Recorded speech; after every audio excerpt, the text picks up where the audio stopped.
Gift yeah. So today, atong i-tackle is about the movie entitled The Big World. Big World.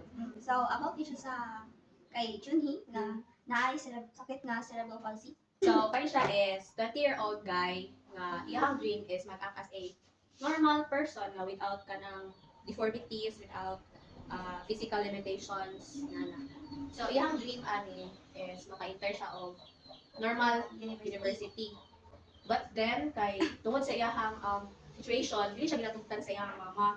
So, para ma-feel niya nga kanang normal po siya, na iyang lola nga support sa iya ha. So, ginapatry siya sa iyang lola o lahi nga kanang mga activities like drums. Oo, trabaho siya. Nagtrabaho siya sa isa ka cafe. Ginatugtan siya sa grandma nga gimuon ang iyang gusto maton isa sa iyang mama nga kanibitaw sa ng tao lang ginalimit iyang mga batunon like gusto sa iyang mama bitaw nga diyan sa siyang balay magstay kay mura po og kaya po siyang mama, di ba? Oh, yes, sir. Tama. Time nga naburos iyang mama and na siya imangkot na girl. Katong time is na-depress siya since murag feel niya nga mas palangga sa iyang mama to iyang little sister. Then mutong nga time nga nag-suicide siya. Yung tama. Tulikaon siya og Nagluto siya to. Nagluto siya og candy tapos ihatag niya siyang mother pero mura bitong diabetic ba? As yung sugar level. So ingon niya lola nga dili pwede yung mama to. So nila ko yung lola tapos siya rin ikaw na to tapos ano siya? iyang ikaw ka na. Nababa. Nadala siya sa hospital. So gibabangagan bato yang dili dai. Oh, gibangagan. Kaya para makuha to. Para makuha tong mga na barang nga kanang candies. So Ano siya second life no? Kaya siya namatay. So na-inspire na dayon siya kay tungod pud sa kanang nag-experience siya sa iyang mama, nag-story iyang mama. Tapos istoryahan siya sa iyang lola. So na-inspire na siya kang padayon sa pinag-movie. So, ang atong pinakaunang question is, how does the movie Big World affect the concept of a good life? So sa ako ang movie nga Big World is nag-pick ako siya as a good life as kanang you have a freedom of choice. Tapos kanang wala despite sa imong kanang ability, despite sa mga limitations, Fight ka. o gapadayon gyapon ka and kanang dili ka ga undang at dili nimo makuha kung sa imong gusto sa kinabuhi. Bakit goals in life? Ga-strive ka ma-achieve din mo yung dream. Yan na. Which philosopher's perspective on the good life is reflected in the movie?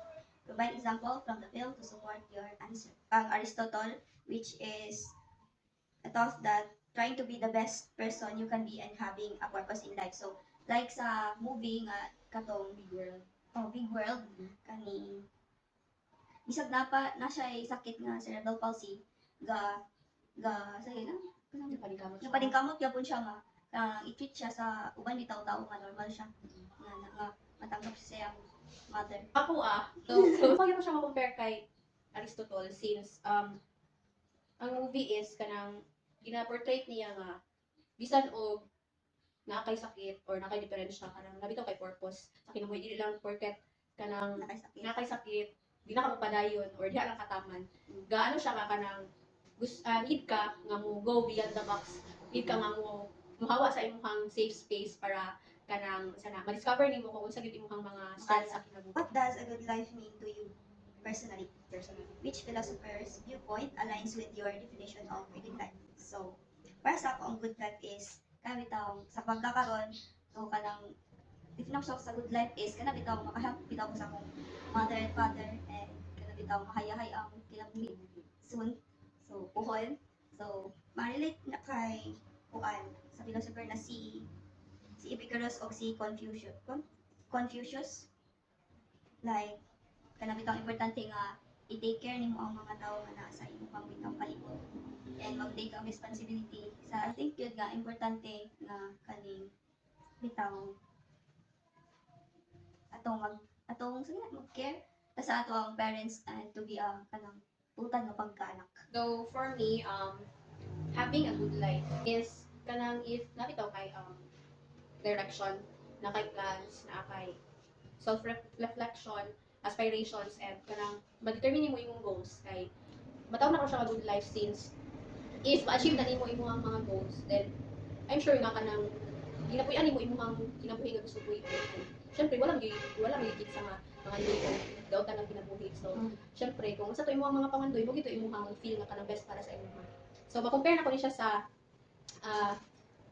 idea ni Socrates na iyang gi-explain dere is the unexamined life is not worth living. So pasabot niya ani is for example, if wala ka nasayod kung sa imong ang dagan sa imong kinabuhi, so syempre dili ka kabalo ka kadulong. So libog ka, wala kay goals, and syempre dili mo ma-achieve imong mga gusto sa kinabuhi. So kinahanglan ani is na jud kay kanang plano, na kay passion, na kay aspirations nga para ma-contribute nimo sa imong self, sa imong family o sa tao nga nagpalibot sa imo.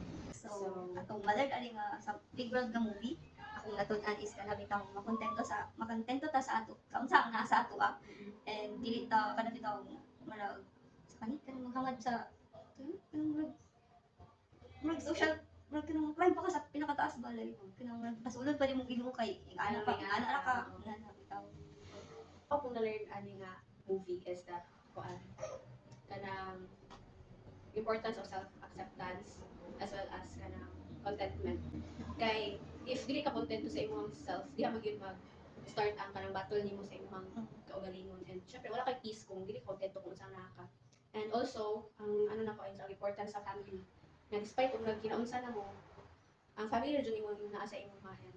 Wala jud kay reason para i-blame sila nga nga na imong kinabuhi since kanang if gihatag ka ana nga family din, na jud kay contribution. Thank you everyone. See you again in this program. Yip yap.